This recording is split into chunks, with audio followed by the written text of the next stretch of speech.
tarde, meu nome é José Fernando, sou da ETE Miguel Arraes de Alencar e irei apresentar um trabalho de filosofia que o tema será os sofistas. Bem, irei explicar sobre a arte e a prática dos sofistas. Na Grécia Antiga, tinha a cultura dos professores ambulantes, que percorriam cidades para ensinar mediante pagamento do mesmo. A principal finalidade era introduzir os cidadãos na vida política. O que sabemos de mais importante dos sofistas são apenas fragmentos e citações, e também aquilo que seus rivais teóricos falavam a respeito deles, sendo eles os rivais teóricos Platão e Aristóteles. De sofistas, termo que significava sábios, mas que adquiriu o sentido de desonestidade intelectual. Eles não estavam interessados pela verdade, e sim pelo refinamento da arte de vencer qualquer tipo de discussão. A verdade para os sofistas era relativa, de acordo com o tempo e lugar que o homem estava inserido. Jovens que podiam pagar recorriam aos sofistas a fim de se prepararem para a dificuldade da vida adulta. Assim, os sofistas iam ensinando a arte da retórica.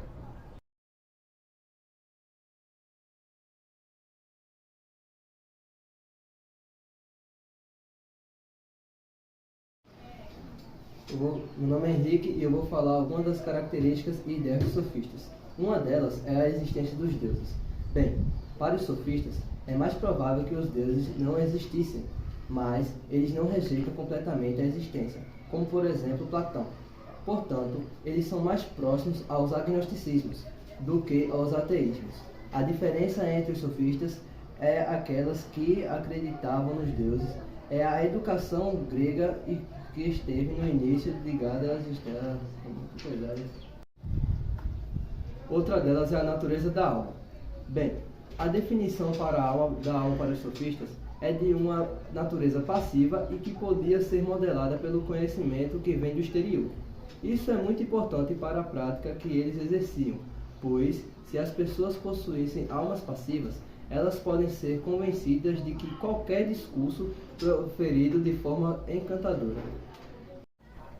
Eles também rejeitavam as questões metafísicas, ou seja, os sofistas estavam bastante empenhados em resolver questões da vida prática da polis, aquilo que contribuiria para uma vida melhor com os outros, ou para atender também às necessidades imediatas, era o centro de suas preocupações.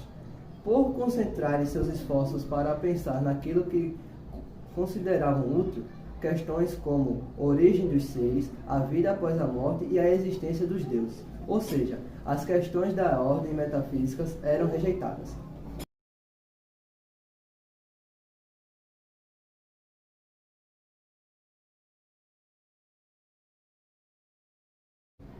Meu nome é Emerson e eu vou falar sobre Protágoras de Abdera.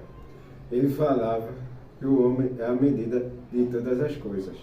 Ele também acreditava que a verdade não poderia ser pautada, portanto, pela fé nos deuses. Tinha um pensamento considerado humanista e relativista. Um dos responsáveis para que o Protágoras se tornasse um mais conhecido sofista foi Platão, que decidiu a ele uma obra que mostra o filósofo. Mesmo sem concordar com o sofismo, respeitou o pensamento de Protágoras, ao ponto de se dedicar e elaborar objeções. Além de ensinar a arte de debate aos jovens em suas muitas visitas em Atenas. Lembre-se de que os sofistas eram professores interessantes, isto é, não se residiam em um lugar específico.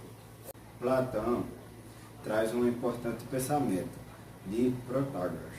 O homem é a medida de todas as coisas, das que são como são, as das que não são como não são. Isso significa, em outras palavras, que se uma pessoa pensa que ou seja, é a verdade subjetiva e relativa, não objetiva e absoluta. Por exemplo, se uma pessoa está com febre, ele pensa que a temperatura do ambiente está baixa, mesmo que ela esteja fortaleça e os termômetros apontam 38.